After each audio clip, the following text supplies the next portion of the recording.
Red టీవీలో మీ వ్యాపార ప్రకటనల కోసం ఈ నంబర్ని సంప్రదించండి. నమస్కారం సార్. నమస్తే. సార్, మహాసేన రాజేష్ బీజేపీ పార్టీలో చేరబోతున్నారని కొన్ని వార్తలు రావడం చూస్తున్నాం సార్. ఎందుకంటే ఆయన గన్నవరం సీట్ ఆశించాడు. అయితే ఇప్పుడు ఆ గన్నవరం సీట్ పొత్తులో భాగంగా బీజేపీకి ఇస్తున్నారంటున్నారు. మరి బీజేపీలో చేరుతున్నట్టా లేదా సార్? బీజేపీలో చేరతాడని వార్తలు అయితే నేను కూడా చూశాను. కానీ ఆయన వీడియో పెట్టారు. ఆయన వీడియోలో అయితే బీజేపీలో చేరుతున్నట్లేదు. రెండోది, బీజేపీలో చేర్చుకునేది కూడా కష్టమైంది. ఎందుకంటే హిందూ సంఘాలు కోపంలో ఉన్నాయి ఈయన మీద.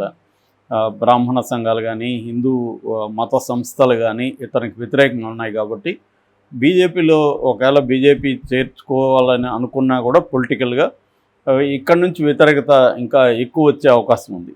అయితే ఈ పుకారు ఎందుకు వచ్చిందంటే, తెలుగుదేశం బిగినింగ్లో ఈయనకి టికెట్ ఇచ్చింది. ఆ తర్వాత ఇప్పటి వరకు చంద్రబాబు ఈయన గురించి ఏం మాట్లాడలేదు, ఆయనకు కూడా ఏమి చెప్పలేదని చెప్తున్నారు. అంటే టికెట్ ఉందా లేదా అని తెలియదు. అయితే మామూలుగా అసలు ఈయన బ్యాక్గ్రౌండ్ చూసుకున్నప్పుడు ముందు గల్ఫ్ కంట్రీస్లో ఎక్కడ ఉండి వచ్చారు. దాని తర్వాత మహాసేన అనే ఒక యూట్యూబ్ వీడియో ఛానల్ పెట్టి ఒక ఆర్గనైజేషన్ పెట్టి, దళిత ఆర్గనైజేషన్, కొంత వీడియోలో పెట్టడం అవన్నీ చేస్తున్నాడు. దానికి సంబంధించి తనకు తెలిసిన జ్ఞానంతో దేవుళ్ళని విమర్శించడం, అంటే క్రిస్టియన్ కాబట్టి అక్కడ క్రైస్తును విమర్శిస్తే వాళ్ళకి సమాధానం చెప్పడం, ఆ చెప్పే క్రమంలో హిందూ మత గ్రంథాలను, హిందూ గ్రంథాల్లో ఉండే వాటిని కంపేర్ చేయడం. అంటే పార్వతి, ఫర్ ఎగ్జాంపుల్, వినాయకుడు పార్వతి కొడుకు అని శివుడికి తెలియకపోతే మరి వినాయకుడు ఊరికి పుట్టినట్టు, ఇలాంటివి అడిగారు ఆయన. సో అలాంటి వీడియోలు వీళ్ళు బయటకు పెట్టారు. అంటే కాంటెక్స్ట్ ఏంటంటే, తను మాట్లాడింది తనేదో హిందూ మతాన్ని విమర్శించాలని బయలుదేరలేదు, కానీ క్రిస్టియన్ మతాన్ని సమర్థించుకునే క్రమంలో దాని మీద వచ్చిన హిందువులు చేస్తున్న విమర్శలకి, మీ హిందూ మతంలో ఇలాంటివి బోల్డ్ ఉన్నాయి కదా, అంటే క్రైస్తు కన్యకు పుట్టాడని విమర్శిస్తున్నారు, మరి మీ దాంట్లో ఇలాంటివి లేవా అని చెప్పడానికి ఆయన చేశాడు. కానీ అదేమవుతుందంటే, అవుట్ ఆఫ్ కాంటెక్స్ట్ వీడియోల్ని తీసుకొచ్చినప్పుడు ప్రధానంగా ఇతను కావాలనే హిందూ మతం మీద విమర్శలు చేశాడు అన్నట్టుగా కనిపిస్తుంది. ఏదేమైనా అదొకటి. రెండోది ఏంటంటే, అతను బండబూతులు తిట్టడం. దానికి నిన్న కూడా ఏదో వీడియోలో సమాధానం చెప్తున్నాడు, కోపం వస్తే తిట్టకుండా ముద్దు పెట్టుకుంటారని. సో ఇట్లాంటి యాటిట్యూడ్ వల్ల అతనికి వచ్చే ప్రాబ్లం. అంటే రాజకీయాల్లో అతనికి ఏం అనుభవం లేదు, వీడియోలు చేయడం ఇటువంటిది. అతను అంటున్నాడు కానీ నాకు లక్షల్లో ఓట్లు వస్తాయి, ప్రతి రాష్ట్రంలో ప్రతి చోట నేను చేశాను వెళ్ళి అంటున్నాడు. కానీ అటువంటి మెచ్యూరిటీ కనబడలే అతను వీడియోల్లో. మాటలు చూస్తే ఇప్పుడు కూడా ఒకటేమో చైల్డిష్ ఇది కనబడుతుంది. అతనే అంటున్నాడు, నేను చిన్నపిల్లోడిని, రాజకీయాల్లో నాకేం తెలియదు, గందరగోళంగా ఉందని అంటున్నాడు. అటువంటి యాంగిల్ చూసినప్పుడు జాలేస్తుంది నిజంగానే అతని పట్ల. ఇంకోవైపు ఏమో అన్నీ తెలిసినట్టుగా అందరిని విమర్శించడం, అన్నిటినీ మీద కామెంట్ చేయడం, ఇది మళ్ళీ ఇంకో వైపు కనబడుతుంది. ఈ రెండు ఎక్స్ట్రీమ్స్ అతనిలో కనబడుతున్నాయి ఓకే, మామూలుగా మనకి అబ్జర్వ్ చేస్తున్నప్పుడు. సో అతని పట్ల మనకి ప్రత్యేక ప్రేమ లేదు, ప్రత్యేక ద్వేషం లేదు. మామూలుగా ఒక అనలిస్ట్గా అతని ఇది చూసినప్పుడు ఏంటంటే, ఖచ్చితంగా దళితుల నుంచి ఇలాంటి వాళ్ళు ఖచ్చితంగా పైకి రావాలి, అంటే ఒక వాయిస్ ఉందా ఆయనకి.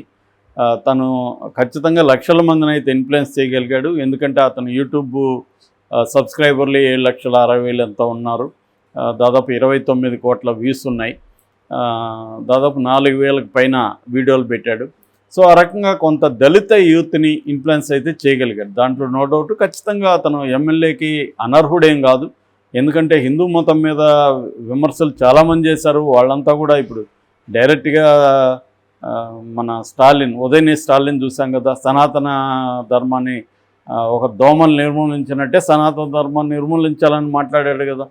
కాబట్టి ఇవాళ హిందూ మతాలకు సంబంధించి విమర్శించిన వాళ్ళకి ఇంకా టికెట్లు ఇవ్వకూడదు అనేది ఏమీ లేదు. చాలామంది విమర్శిస్తున్నారు. కాకపోతే ఇక్కడ పి గన్నవరం కాంటెక్స్లో ఏమైందంటే, ఇతనికి నేపథ్యం ఏంటంటే, ఫస్ట్ రాజకీయ నేపథ్యం. ఫస్ట్లో వైసీపీలో చేరాడు. ఈయన వైసీపీలో ఉంటూ చాలా వీడియోలు ప్రత్యర్థుల మీద పెట్టడం, తెలుగుదేశం మీద వీళ్ళ మీద పెట్టడం చేశాడు అప్పుడు. సో అది కూడా ఇబ్బంది అయింది ఇప్పుడు. అంటే అదేదో ఒక బ్యాలెన్స్గా మాట్లాడుంటే ఇబ్బంది ఉండదు. ప్రతి ఒక్కరిని బూతులు తిట్టడం, ముఖ్యంగా స్త్రీలను కించపరిచే విధమైన బూతులు వాడడం, ఇవన్నీ అతను ఇప్పటికి కూడా సమర్థించుకుంటున్నాడు. అది కరెక్ట్ కాదు యాక్చువల్గా.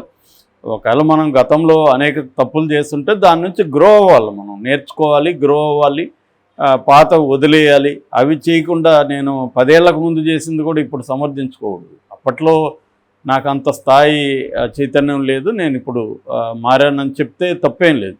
అది చెప్పకుండా ఇప్పుడు కూడా సమర్థించుకోవడం అనేది అతనికి ఉండే ఇబ్బందుల్లో ఒకటి.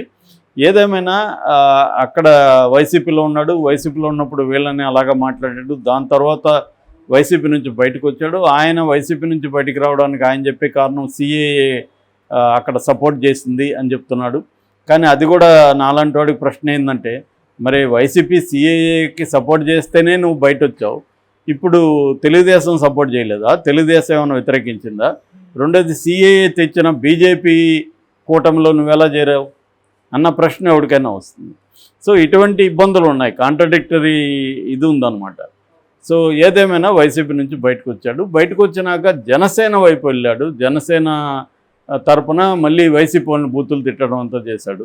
ఈ లోపల వైసీపీ గవర్నమెంట్ వచ్చింది కాబట్టి వాళ్ళు ఆ బూతుల్ని సహించలేక ఇతని మీద కేసులు పెట్టారు. దాదాపు 30 కేసులు ఉన్నాయని ఆయన చెప్పుకున్నారు. అయినప్పటికీ కూడా ధైర్యంగా ఉన్నాడు. కానీ ఆ జనసేన వాళ్ళే తనని పెద్దగా ఆదరించలేదు, పవన్ కళ్యాణ్ పట్టించుకోలేదు. మేజర్గా దానికి కారణం ఏమంటారంటే, ఇతను అగ్రకులాలని తిట్టే విధంగా వీడియోలు పెట్టడం, అగ్రకుల అమ్మాయిల్ని పెళ్లి చేసుకొస్తే, అమ్మాయిలని కాదు అగ్రకులం వాళ్ళని పెళ్లి చేసుకొస్తే డబ్బులు ఇస్తానని చెప్పడం, ఇలాంటివి చెప్పాడని.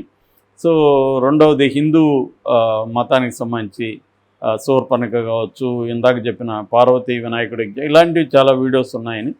సో అందుకని పవన్ కళ్యాణ్ ఏంటంటే బీజేపీతో ఉన్నాడు ఆయన. సో ఈ అబ్బాయి ఏమో అటువంటి విషయాలు మాట్లాడుతున్నాడు కాబట్టి ఇబ్బంది అనేసి తనని దూరం పెట్టాడని చెప్తున్నారు. ఫైనల్గా ఇంకా తెలుగుదేశంతో చేరాడు, తెలుగుదేశం నుంచి మాట్లాడడం మొదలుపెట్టాడు. దాంతో చంద్రబాబు రికగ్నైజ్ చేశాడు, ఈ అబ్బాయి కొంత దళితుల్లో యాక్టివ్గా ఉన్నాడు, తను రాజకీయాల్లో ఉంటే బాగుంటుంది మన వైపు ఉంటే అని చెప్పి తను టికెట్ అనౌన్స్ చేశాడు. అయితే టికెట్ అనౌన్స్ చేయగానే ఇతనికి ఇంకా రకరకాల ఒత్తిళ్ళు వచ్చాయి. వైసీపీ వాళ్ళు ఆల్రెడీ ఇతని పట్ల కోపంగా ఉన్నారు కాబట్టి వాళ్ళ పాత వీడియోలంతా కట్ చేసి ఎడిట్ చేసి జాగ్రత్తగా దాన్ని వైరల్ చేశారు. దాంతో బ్రాహ్మణ సంఘాలు, హిందూ సంఘాలు తీవ్ర వ్యతిరేకత వచ్చింది. అప్పటికి కూడా చంద్రబాబు ఏం తెలియదని చెప్తున్నాడు. మరి చంద్రబాబు తెలుగుదేశం ఏమన్నా తనకి ఆదేశాలు ఇచ్చిందా, నీ అంతట నువ్వే చెప్పని ఏమన్నా తెలియదు. కానీ ఆయనంతట అయ్యే నేను నా వల్ల తెలుగుదేశానికి ఇబ్బంది అయితే, నా వల్ల రాష్ట్రం అంతా తెలుగుదేశానికి ప్రాబ్లం అయితే నేను పోటీ చేయను అని అన్నాడు. మళ్ళీ ప్లేట్ ఫిరాయించి నేనెందుకు చేయకుండా ఉండాలి అని చెప్పాడు. ఇప్పుడేమో లేటెస్ట్గా మొన్న లోకేష్ని కలిసి వచ్చాడు. లోకేష్ని కలిసి వచ్చిన తర్వాత అతనికి ఏమీ గ్యారంటీ ఇచ్చినట్టయితే లేదు. నిన్న మొన్న వీడియో పెట్టాడు. అందులో ఏముందంటే, ఎవరో 100 చేతులు వేసి నన్ను తొక్కుతున్నట్టు అనిపిస్తుందని పవన్ కళ్యాణ్ జాలీ సినిమాలో డైలాగ్, దాన్ని అది చెప్పాడు. అలా అనిపిస్తుంది నాకు, అంత గందరగోళంగా ఉంది, ఏం అర్థం కావట్లేదు. ఒక దళితుడు రాజకీయాల్లో పైకి రావాలంటే ఇన్ని శక్తులు తొక్కుతున్నాయా అనేది అన్నాడు. ఇక్కడ ఆలోచించాల్సింది, దళితులు చాలామంది రాజకీయాల్లో ఉన్నారు. సో వాళ్ళందరినీ తొక్కుతున్నారా, ఈయన్నే ఎందుకు తొక్కుతున్నారు అన్నప్పుడు తన వైపు నుంచి ఏం ప్రాబ్లమ్స్ ఉన్నాయో కూడా సెల్ఫ్ క్రిటికల్గా ఉండాలి. కానీ దాన్ని ఏదో దళితుల్ని తొక్కేస్తున్నారని జనరలైజ్ చేయడంలో ఉపయోగం లేదు. సో చాలామంది దళితులు అన్ని పార్టీల్లో ఉన్నారు. ఎందుకంటే ఎస్సీ ఎస్టీ నియోజకవర్గాలు రిజర్వ్డ్ కాబట్టి ఏ పార్టీ అయినా దళితులను పెట్టాలా కదా అక్కడ. కాబట్టి వాళ్ళని ఎవరు తొక్కేస్తున్నారు?